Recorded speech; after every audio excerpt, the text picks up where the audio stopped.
करके भारत देश 78 ईयर्स हो गए, फिर भी हमारी महिलाओं को कुछ भी आज़ादी नहीं मिली है कि हम अगर पढ़ लिख करके इतना आगे बढ़ते भी है तो हम जहाँ काम करते हैं, जहाँ पर हम रोज़गार भी दिए जाते हैं, वहाँ पर हम सेफ नहीं हैं। तो हम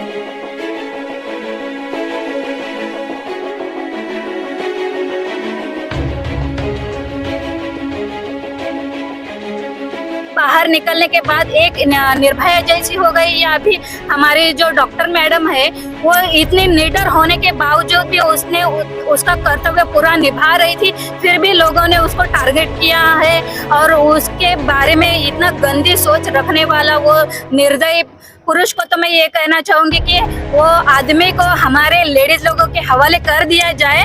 वो कोर्ट तो क्या सिर्फ फांसी देगी ना।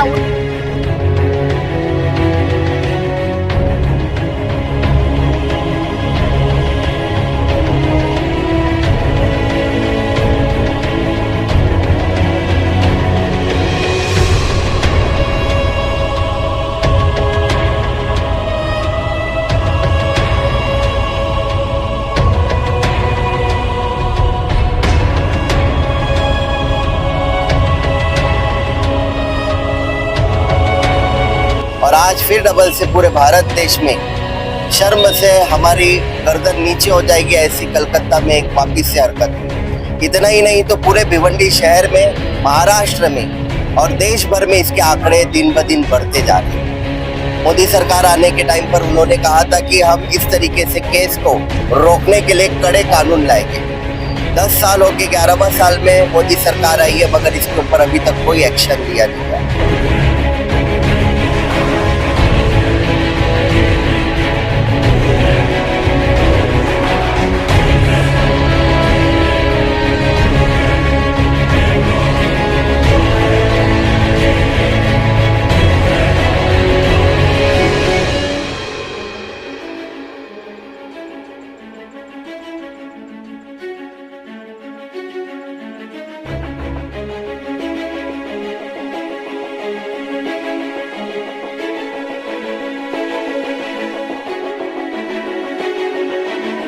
अगर आप भिवंडी में इंपोर्टेड प्रोडक्ट्स खरीदना चाहते हैं तो उसका एकमात्र ठिकाना है हैप्पी शॉप, जहां आपको imported chocolates, snacks, confectioneries, imported drinks, साथ ही प्रीमियम ड्राई फ्रूट्स की रेंज डिस्काउंटेड रेट्स पर मिलेंगे।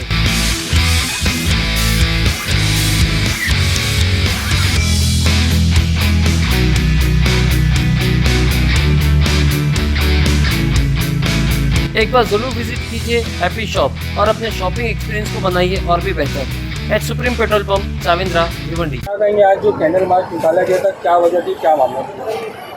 सबसे पहले तो जिजाऊ शैक्षणिक सामाजिक संस्था की तरफ से ये निकाला गया है। हम हमारे पूरे पालघर और ठाणे जिले में ये और हर तालुके में प्रोटेस्ट किया जा रहा है। पूरे भारत देश में हमारे प्रोटेस्ट किया जा रहा है कि महिलाएं अभी तक के अपना आज़ाद होकर के भारत देश 78 ईयर्स हो गए, फिर भी हमारी महिलाओं को कुछ भी आज़ादी नहीं मिली है कि हम अगर पढ़ लिख करके इतना आगे बढ़ते भी है तो हम जहाँ काम करते हैं, जहाँ पर हम रोज़गार भी दिए जाते हैं, वहाँ पर हम सेफ नहीं हैं। तो हम सरकार से यही दावा करते हैं कि महिलाओं के प्रति, महिलाओं के लिए अभी तो कुछ करो, अभी नहीं तो फिर कभी नहीं। अब निर्भया केस में भी हमने देखा कि हर बार ऐसे ही होता है, ऐसे लाखों केसेस हमारे सामने, हमारे भारत देश के सामने आ चुके हैं, फिर भी सरकार इसको लेकर के इसको मद्देनजर नहीं रखती है, इसको इस तरीके से फेंक देती है जैसे ये कुछ इतना इम्पोर्टेंट नहीं है। तो हम चाहते हैं कि ये अभी जो गर्म मामला है इसको हम उठाएं, हमारी आवाज़ बनाएं। हर महिला का यही एक है कि वो आगे बढ़े, तो आगे बढ़े तो किस लिए बढ़े? आगे बढ़ने के बाद हमारे लिए आगे यही होता है कि रेप हो जाता है, या इस वजह से घर वाले भी परमिशन नहीं देते। तो हम चाहते हैं कि महिलाएं को आरक्षण मिले और उनको आगे बढ़ करके उनका साथ दे सरकार। कोलकाता में जो अभी मामला हुआ, इसको लेकर आप किस तरह से इंसाफ की मांग करते हैं? हम इंसाफ यही चाहते हैं जैसे बाहर देशों में होता है, जैसे कि सऊदी अरबिया हो गया, और भी जैसे देश है जहाँ पर रेप के अगर केस अगर वहाँ पर होता है तो उनको डायरेक्टली फांसी दी जाती है, सजाए मौत होती है। तो हम भी हमारे भारत देश के संविधान से और हमारी देश की सरकार से यही एक वो मांग करते हैं कि जो रेप करते हैं उनको डायरेक्ट फांसी की सजा मिलनी चाहिए। जैसा कि सरकार का नारा है बेटी पढ़ाओ बेटी बचाओ, और हम देखते हैं निर्भया केस में, बिल्किस बानो केस में या फिर आसिफा के केस में पूरे मुल्क में एहतजाज हुआ मगर कोई रिजल्ट नहीं आया। आप जो है कलकत्ता केस को लेकर यहाँ पे एहतजाज हो रहा है, इसके बारे में कुछ? सर बात यह है कि हम लोग जिजाऊ संस्था से जुड़े हुए हैं और अभी पूरे कोकण भाग में और पूरे महाराष्ट्र में हम लोग का जिजाऊ संस्था का जो ये कैंडल मार्च चल रहा है हमारे सामरे सर की ओर से। और मैं बोलना यही चाहूंगी कि बेटी पढ़ाओ बेटी बचाओ जो अपना ये चल रहा है, लेकिन बेटी पढ़ाते हुए हम लोग भूल जा रहे हैं कि हमारी ही बेटी के ऊपर हम लोग कितना अत्याचार कर रहे हैं। और बाहर निकलने के बाद एक निर्भया जैसी हो गई, या अभी हमारी जो डॉक्टर मैडम है वो इतनी निडर होने के बावजूद भी उसने उसका कर्तव्य पूरा निभा रही थी, फिर भी लोगों ने उसको टारगेट किया है। और उसके बारे में इतना गंदी सोच रखने वाला वो निर्दयी पुरुष को तो मैं ये कहना चाहूंगी कि वो आदमी को हमारे लेडीज लोगों के हवाले कर दिया जाए। वो कोर्ट तो क्या सिर्फ फांसी देगी ना, उसके अलावा तो उसका कुछ नहीं होगा। उसका जो 5 मिनट का जो फांसी है वो उसको देके क्या फायदा है सर? उसको ऐसा दर्दनाक मौत दिया जाए कि समाज में और पूरा भारत देश में एक मिसाइल कायम होना चाहिए कि और भी ऐसे सोचने वाले लोगों के रोंगटे खड़े होने चाहिए कि वो सोचते ही उनको ऐसा लगना चाहिए कि नहीं वो किसी भाई की बहन है, किसी की बेटी है या मेरी बहन है, ऐसा सोच उनके अंदर निर्माण होना चाहिए। तो उसको सिर्फ फांसी देकर मामला रफा दफा नहीं करना चाहिए, उनको बड़े बाजार में लेके आके उनको जो वो तकलीफ वो लेडीज ने सहा है, हमारी बहन ने सहा है, आइंदा से वैसा तकलीफ किसी को भगवान न करे देना चाहिए।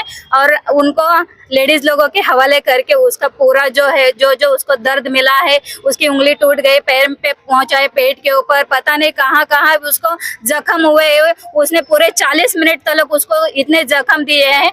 वो 40 मिनट को 40,000 मिनट तक उसको जख्म देना चाहिए। ऐसे मैं अपील करती हूँ सर, मेरी सरकार से यही गुजारिश है कि सिर्फ मौत देने से क्या हमारे औरतों का क्या होने वाला है? ऐसे तो घटना घटते ही रही है, अभी भिवंडी में ही कितने सारे घटना घटते। तो सिर्फ ये कैंडल मार्च निकालने से कुछ नहीं होता है और सिर्फ बोलने से और करने से कुछ नहीं होता है। वो इसे लोगों को सरेआम बाजार में लेके आकर पूरा समाज उसका जो करेंगे तो वही सही रहेगा सर। मैं बस इतना ही बोलना चाहती हूँ। Thank you. फराज भाई क्या कहेंगे कोलकाता मामले को लेकर? आज कैंडल मार्च निकाला गया, क्या कहेंगे? अभी हमने देश का 78 आज़ादी का दिन बनाया। वो बनाने की खुशी में हम खुशी थे कि हमको खबर लगी 9 तारीख को कलकत्ता में हमारी बहन जो 2nd ईयर में थी उसका दर्दनाक मौत के घाट उसको उतारा गया। 2013 में भी इसी तरीके से जब मनमोहन सिंह की सरकार थी तब भी इसी तरीके से दिल्ली की सड़कों में इस तरीके से बर्बरता की गई। और आज फिर डबल से पूरे भारत देश में शर्म से हमारी गर्दन नीचे हो जाएगी ऐसी कलकत्ता में एक वापिस से हरकत हुई। इतना ही नहीं तो पूरे भिवंडी शहर में, महाराष्ट्र में और देश भर में इसके आंकड़े दिन ब दिन बढ़ते जा रहे हैं। मोदी सरकार आने के टाइम पर उन्होंने कहा था कि हम इस तरीके से केस को रोकने के लिए कड़े कानून लाएंगे। 10 साल हो गए, 11वां साल में मोदी सरकार आई है मगर इसके ऊपर अभी तक कोई एक्शन लिया नहीं गया। हमारी यहाँ बहनें हैं, हमारे सभी जिजाऊ संगठन के नीलेश सांबरे जी ने आज के दिन को पूरे ठाणे और पालघर डिस्ट्रिक्ट में अलग अलग तालुके में कैंडल मार्च के जरिए कोलकाता में हुए निर्भया कांड के फांसी देने के लिए कैंडल मार्च का आयोजन किया गया।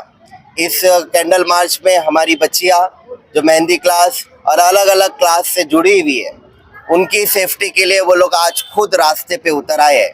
सांबरे जी का भी कहना है कि जो जिस तरीके से बच्चियों के ऊपर अत्याचार हो रहे हैं उसको रोकने के लिए सरकार ने बड़े कदम उठाने चाहिए। अगर अभी नहीं तो फिर कभी नहीं। जैसे फॉरेन कंट्री में इसके ऊपर बड़े बड़े तरीके से कानून लागू किए गए हैं, उसी तरीके से भारत देश में भी इसके ऊपर कानून लाना चाहिए।